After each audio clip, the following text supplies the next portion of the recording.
आदरणीय सभापति जी, शीतकालीन सत्र का आरंभ हो रहा है और आज सदन के हम सभी माननीय सदस्यों के लिए ये गर्व की पल है आपका स्वागत करना और आपके मार्गदर्शन में सदन के माध्यम से देश को प्रगति की राह पर ले जाने के लिए महत्वपूर्ण विषयों पर चर्चा, महत्वपूर्ण निर्णय और उसमें आपका अमूल्य मार्गदर्शन एक बहुत बड़ा अवसर हम सबके लिए है। मैं सदन की तरफ से, मेरी तरफ से आपको बहुत बहुत बधाई देता हूं, आपका अभिनंदन करता हूं और आपको शुभकामनाएं देता हूं। और मैं विश्वास भी कर देता हूं कि सभी इस सदन में बैठे हुए माननीय सदस्य ये उच्च सदन की गरिमा को संभालते हुए आपकी गरिमा की भी सदा सर्वदा चिंता करेंगे, मर्यादा रखेंगे, ये मैं आपको विश्वास दिलाता हूं।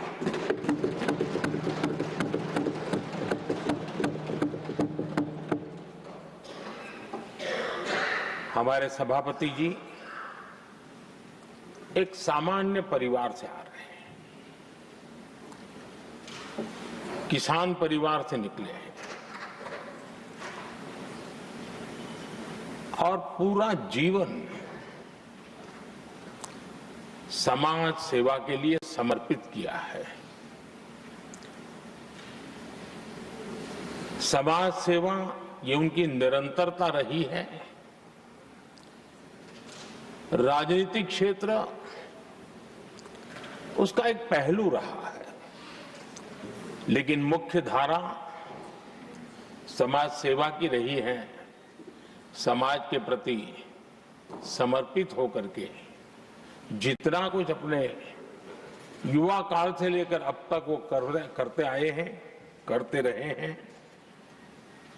वो हम सभी समाज सेवा के प्रति रुचि रखने वाले लोगों के लिए एक प्रेरणा है, एक मार्गदर्शन है।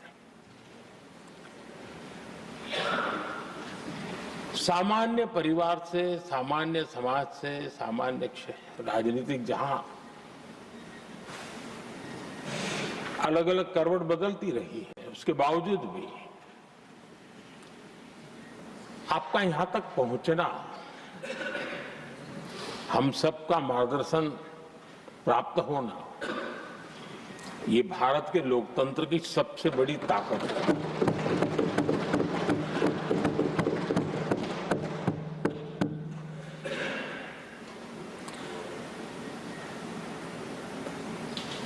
ये मेरा सद्भाग्य रहा है कि मैं आपको लंबे अरसे से परिचित रहा हूं। सार्वजनिक जीवन में साथ साथ काम करने का अवसर भी मिला है।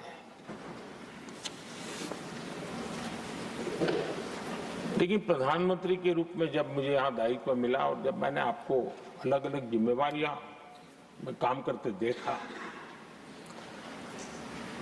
तो मेरे मन पर अतिशय सकारात्मक भाव जगना बहुत स्वाभाविक था। क्वायर बोर्ड के चेयरमैन के रूप में हिस्टोरिकली हाईएस्ट प्रॉफिट वाली इंस्टीट्यूशन में कन्वर्ट करना, यानी आपका किसी संस्था के प्रति समर्पण हो तो कितना विकास किया जा सकता है और कैसे दुनिया में उसकी एक पहचान बनाई जा सकती है, वो आपने करके दिखाया। आपको भारत के कई क्षेत्रों बहुत कम लोगों को ऐसा अवसर मिलता है।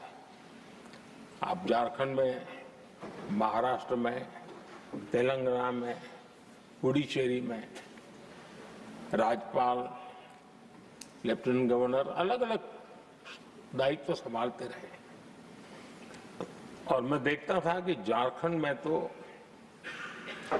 आदिजाति समाज के बीच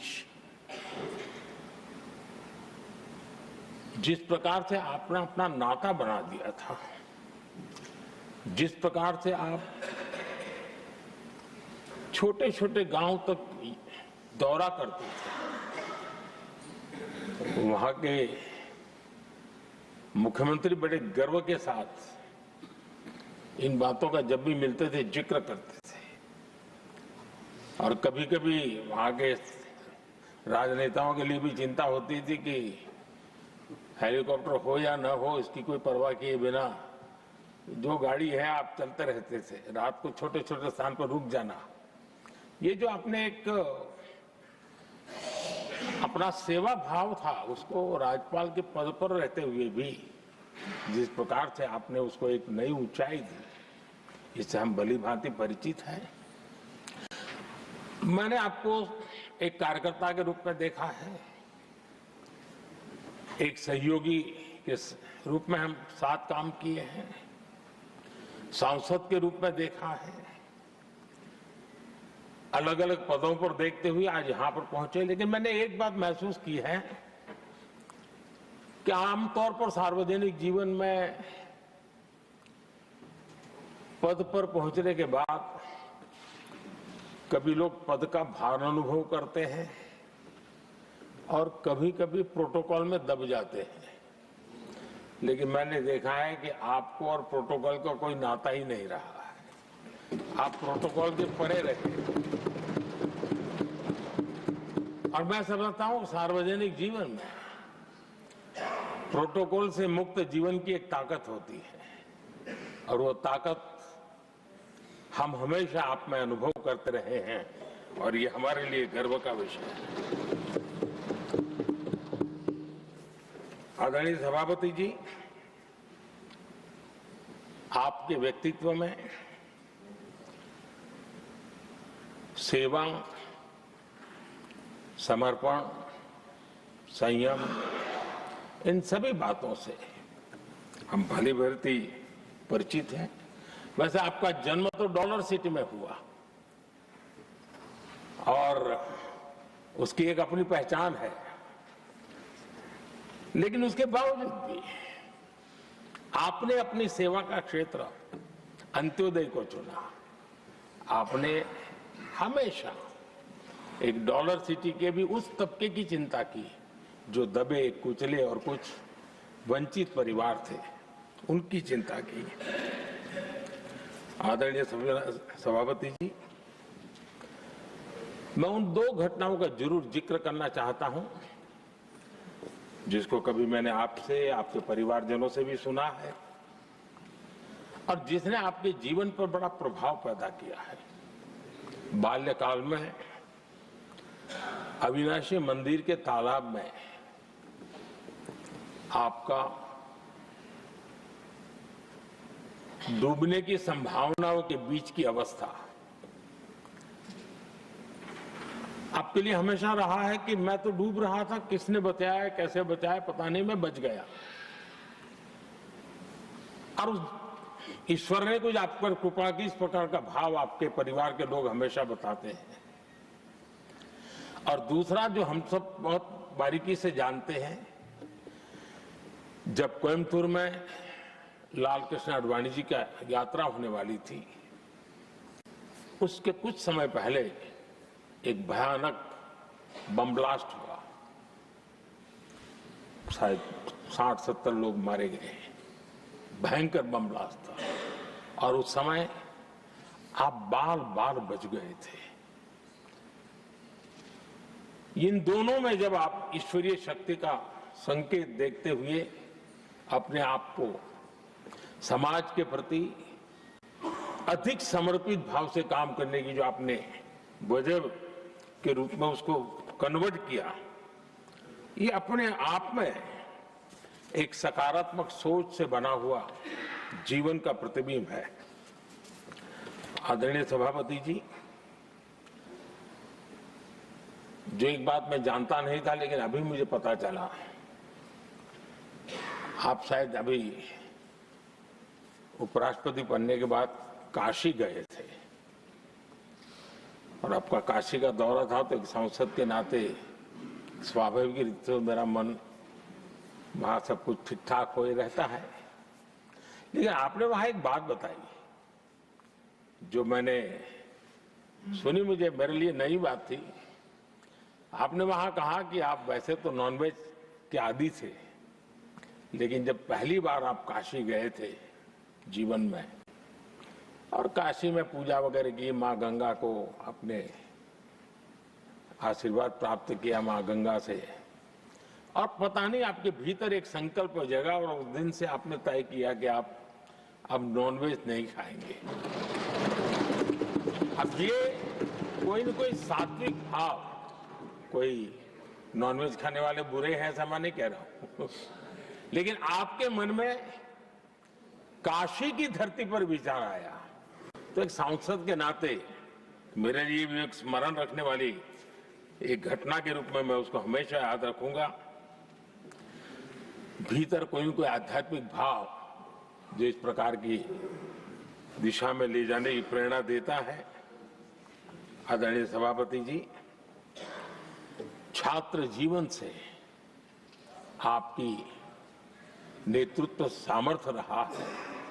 आज राष्ट्रीय नेतृत्व की दिशा में आप हम सब का मार्गदर्शन करने के लिए यहाँ विराजमान है, यह हम सब के लिए गर्व का विषय है। आदरणीय सभापति जी, आप लोकतंत्र के रक्षक के रूप में अपनी जवानी में, युवा अवस्था में, जब किसी को भी सरल मार्ग से जाने का मन कर जाता है, आपने वो रास्ता नहीं चुना, आपने संघर्ष का रास्ता चुना।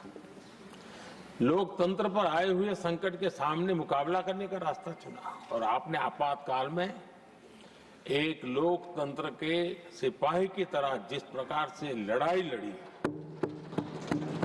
साधनों की सीमाएं थी, मर्यादाएं थी, लेकिन जज्बा कुछ और ही था।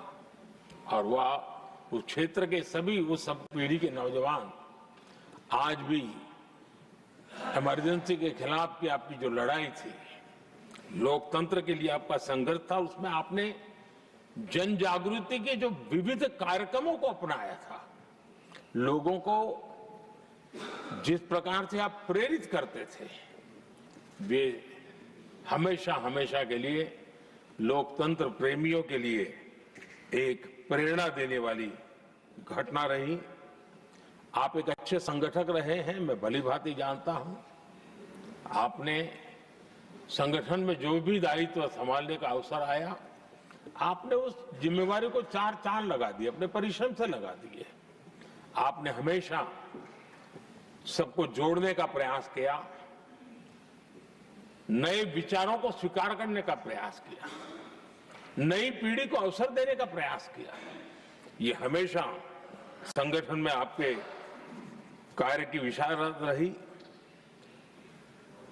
कोयम्बतूर की जनता ने आपको सांसद के रूप में यहां सेवा करने के लिए भेजा और तब भी आपने सदन में रहते हुए हमेशा उस क्षेत्र के विकास के लिए अपनी बातों को बड़ी प्रमुखता से लोगों के सामने रखा, सदन के सामने रखा। ये आपका लंबा अनुभव सदन में सभापति के रूप में और राष्ट्र में उपराष्ट्रपति के रूप में बहुत ही प्रेरक रहेगा, हम सबको मार्गदर्शक रहेगा। और मुझे पूरा विश्वास है कि मेरी तरह इस सदन के सभी सदस्य इस गौरवपूर्ण पल को जिम्मेवारियों के साथ आगे बढ़ाएंगे। इसी भावना के साथ मेरी तरफ से, सदन की तरफ से आपको बहुत बहुत शुभकामनाएं देता हूं।